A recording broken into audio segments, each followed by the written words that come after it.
Assalamualaikum warahmatullahi wabarakatuh. Jumpa lagi Bapak Ibu sekalian. Pada kesempatan kali ini ada informasi menarik Bapak Ibu tentang dana pensiun yang ditunggu-tunggu oleh Bapak Ibu sekalian, yaitu dengan sistem yang baru yang bisa mencapai 1 miliar rupiah Bapak Ibu. Informasi ini kami kutip dari salah satu berita online Bapak Ibu dan dapat dipercaya. Informasinya seperti ini. Untuk itu sebelum lanjut informasinya, silahkan Bapak Ibu untuk dengan senang hati mensubscribe, like dan share. Mungkin informasi ini bermanfaat untuk teman-teman Bapak Ibu sekalian. Baiklah Bapak Ibu, dalam berita ini bahwa pemerintah itu akan menyediakan dana pensiun PNS bisa mencapai 1 miliar, yaitu perubahan dari skema lama PSUGO menjadi skema yang baru. Nah, apa yang baru dari informasi ini?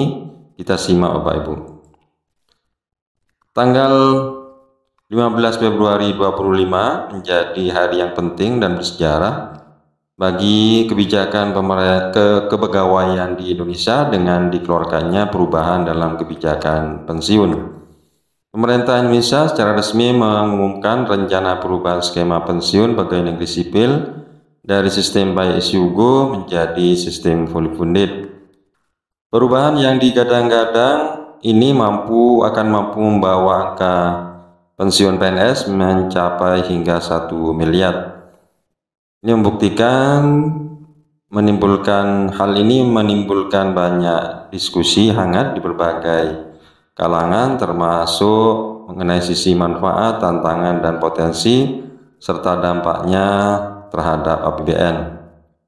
Hal ini disampaikan oleh PT Taspen selaku pengelola dana pensiun untuk ASN di Indonesia.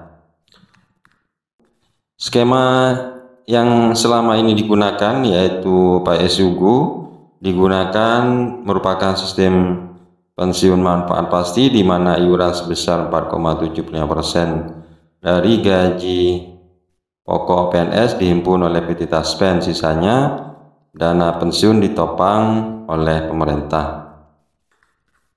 Sistem ini banyak dikritik karena beban negara yang semakin besar dan manfaat pensiun yang dinilai tidak sebanding dengan pengertian panjang dari para PNS. Dalam prakteknya, jumlah pensiun yang diterima dianggap tidak cukup untuk kebutuhan hidup di masa tua. Sementara itu, skema fully funded merupakan sistem iuran pasti di mana jumlah dana pensiun dihitung berdasarkan akumulasi iuran baik dari PNS maupun pemerintah selaku pemberi kerja. Iuran ini dihitung berdasarkan persentase dari total penghasilan, baik itu gaji pokok ataupun take home pay, bukan hanya dari gaji pokok semata, sehingga jumlahnya akan semakin jauh lebih besar dibandingkan skema PSUGO.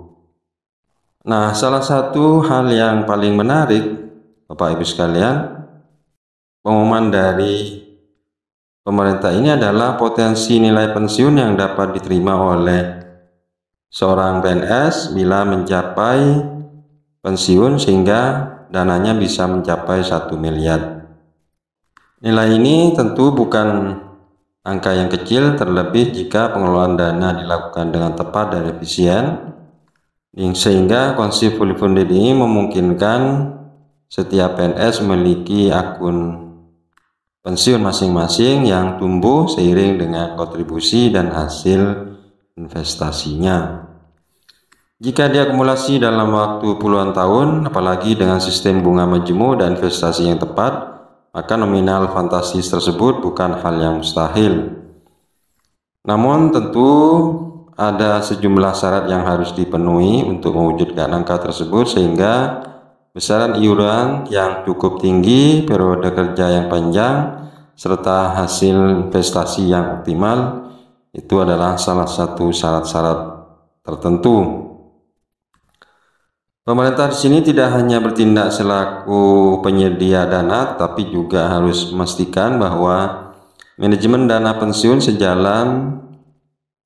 berjalan secara profesional dan bebas dari praktik korupsi dan penyalahgunaan wewenang. Bapak Ibu sekalian, meskipun potensi manfaat dari skema fully funded ini cukup besar, tantangan yang dihadapi pemerintah juga tidak kalah berat. Salah satu tantangan utamanya adalah penyesuaian struktur APBN agar tetap seimbang. Saat ini alokasi belanja untuk pensiun dari uang tunggu PNS bahkan lebih besar dari belanja modal untuk pembangunan infrastruktur. Jika tidak dikendalikan, beban fiskal bisa meningkat secara signifikan dan membahayakan stabilitas keuangan negara. Selain itu, pengelolaan dana pensiun harus dijaga dengan transparan dan profesional. Pemerintah perlu belajar dari berbagai kasus penyalahgunaan dana pensiun di sejumlah BUMN yang sempat mencuat ke publik. Untuk itu, pengawasan ketat dan regulasi yang tegas sangat diperlukan agar dana pensiun yang terhimpun benar-benar digunakan sesuai tujuan. Pemerintah juga perlu memberikan edukasi dan sosialisasi menyeluruh kepada para PNS mengenai perubahan sistem ini. Nah, pertanyaannya, kapan diberlakukan? Jika tidak ada kendala yang berarti, pemerintah menargetkan skema fully funded ini mulai diberlakukan pada tahun 2025 secara bertahap. Tahapan implementasi akan dimulai dari ASN baru yang diangkat, sedangkan untuk PNS lama akan dilakukan transisi bertahap dengan opsi untuk migrasi ke skema baru atau tetap pada skema lama sesuai ketentuan dan pilihan individu. Langkah pemerintah ini merupakan bagian dari reformasi birokrasi dan kebijakan jangka panjang untuk menciptakan sistem kesejahteraan pegawai yang lebih adil, berkelanjutan, dan tidak membebani secara berlebihan. Nah, itulah Bapak Ibu informasi yang benar baru Bapak Ibu bagi dunia kepegawaian, khususnya para pensiunan, tentang sistem baru yang akan diterapkan oleh pemerintah. Mudah-mudahan informasi ini bermanfaat. Assalamualaikum warahmatullahi wabarakatuh.